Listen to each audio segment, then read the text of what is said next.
Rob G, speaking of basketball, that's where we are because the NBA All-Star Weekend is going on, and we got to talk some basketball.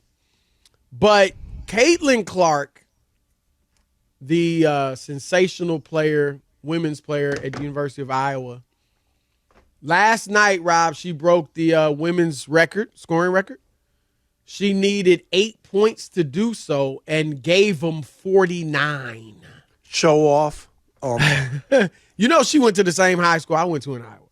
Is that right? Dowling High School. Her mom was a year behind me, I believe. And she was in my brother's grade. But, yeah. I figure everybody in Iowa goes to the same high school. There's only one, right? No? Nothing, Alex? Boy, it's a bad Friday hilarious. night for me. I can't believe you didn't get a laugh out of that. All right. Where are you at anyway? Oh, I'm in Detroit. Oh, you're in Detroit? I thought that looked like Detroit. Yeah, I'm in Detroit. I'm in Detroit for the weekend. Just for the weekend? Yeah. Okay. So cold here, my God. You came east, buddy. I know. You went the wrong way. February in Detroit. What am I thinking? I know. You saw I had my hat on to start the show because I was cold. No, I bet it's freezing up in there. Yeah. All right, Rob G. So USA Today talked about Caitlin Clark in about the greatest basketball terms you could talk about her. So, Rob G., fill us in on this. That's right. USA Today columnist Nancy Armour wrote a glowing column praising Caitlin Clark, but not in the way you would expect. You know, obviously she broke the record, and that's a big deal. But what she's saying, Nancy Armour, is that Caitlin Clark is transforming the sport of basketball in the same ways that Michael Jordan did. Here's an excerpt. Clark is more than just her game. When you factor in the outsized impact she's having off the court, there's really only been one other player like her, Michael Jordan. He wasn't just the best player in the history of the game. He transcended sport, his and all others. He was a cultural sensation. He elevated the NBA because of it. Clark's impact might not be as widespread yet, but it's no less transformative. Interest in women's sports has skyrocketed over the last few years, and viewership during last year's NCAA basketball tournament obliterated the previous high with the final of Iowa and LSU, watched by almost 10 million people. Every game she plays, home and away, is in front of a sold-out crowd. In fact, tickets for Thursday night's game, when she broke the record, were the second highest in women's basketball history, college or WNBA. Why wasn't it first? I'm sorry. Little boys and girls clamor for her jersey, and fans line up for hours before games in hopes of putting themselves in position to catch her eye as she enters and exits the court for warm-ups, or even better, get an autograph. Chris, I'm just going to say this. And Nancy's column, that's her opinion, and that's fine. I'm going to push back when, a college female basketball player is put next to Michael Jordan, that she's Michael Jordan. I just, there's a lot more that has to happen. And I'll tell you, Nancy's column, if she told me that Caitlin is going to go to the WNBA and turn that league, Chris, into a rival of the NBA. Well, that's a little much. What I mean by is you're selling tickets, you're making it viable, not where she grows, not where the greatest women basketball players, Chris, have to go to Europe to make any money. Okay, right. That's where they make their money. They play at home, but they have to go to Europe to make their money, and that's my point. Does that translate into moving? If she was to move the needle in the WNBA and really make it where people are watching, Chris, people are buying tickets, and people are like all into it. Now I would take a look and go, my God, she is like Michael Jordan. But I find that hard to believe, and I'm not in any way, Chris, knocking her and what she's been able. I'm not.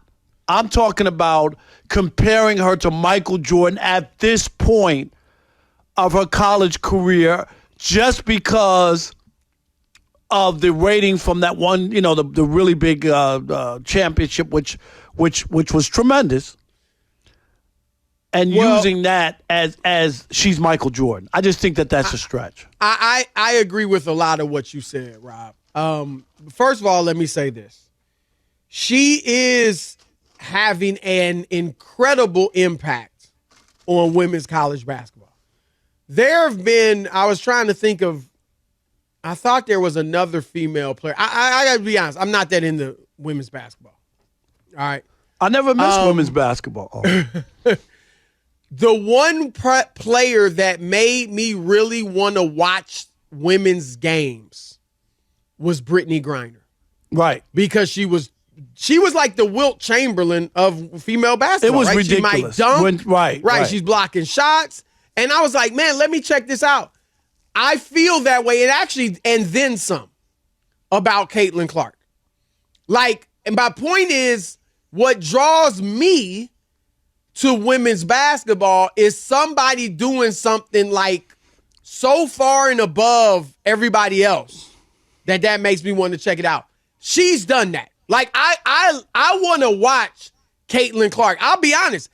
Women's, men's, there's not a college player right now that I would rather watch play than Caitlin Clark. How many of her games have you watched in her career? Like, I'm just asking because Chris, I haven't watched. Most I of haven't the watched tournament any. games. I watched the highlights. I've watched the highlights, and I'm not going to sit here and act like probably 4 or 5. I watched the tournament games last year. So you did, the ones I could catch. But I'm just And saying, then like, I didn't watch any like games. I watch highlights, and I've seen her. Rob, she makes you want to watch. Like I said, there's not a male or female player I'd rather watch than her. So I understand where Nancy's coming from in that. As far as WNBA, I'm at best a casual fan. I ain't even a casual fan. Chris, how many WNBA games have you watched? I don't watch all any, man. I don't watch it. All right. No disrespect. I'm glad they have it. I'm glad they have hockey. I don't watch hockey either. Right. All right. This ain't about a male-female thing. I'm not really into it. But I'm into watching Caitlin Clark because she is so good and so dynamic. And she has brought me into want to watch their games. Like Michael Jordan brought a lot of casual fans in to want to watch NBA basketball. Now, this is where I agree with you, Rob. If she goes to the WNBA, yep, and makes that a league that now people really want to watch, men really want to watch, that we're talking about Caitlin Clark, and now we care about who won the championship, and they have had some great players. But if she does that, Rob, then, like you said, she can be like Jordan. But the thing is this, Rob, unlike men, where like men's college basketball isn't really even on the radar anymore. Let's keep it real. It's all about the NBA. Right. For women, it used to be big, Chris. Absolutely. I traveled with St. John's. It was huge. And Michael Kay when he was a basketball writer, and Bill Roden. Chris, these are big people in the business, right? Right. We all travel with St. John. Yep. It was, men's basketball was huge. And now I don't know, Rob, but I think you can certainly argue that women's college basketball, certainly right now with Angel Reese in South Carolina and Caitlin Clark, is bigger than the WNBA. And so I kind of feel like, Rob, when she goes into the WNBA, she's going to kind of, I don't mean taking a step down in competition, but it'll be a step down in terms of prominence. Like, you're going to have the NCAA tournament to watch her. Everybody's going to be checking her out in March Madness. Right, in that. Yeah, I get that. But in the WNBA, are people going to really be watching? If so, then you can talk about her like Jordan. Yeah, and that's what I really want to see. I think then you could really, like, put her in that kind of category with Jordan. I think it's a little premature, Chris, and that's the only pushback I'm having with Nancy.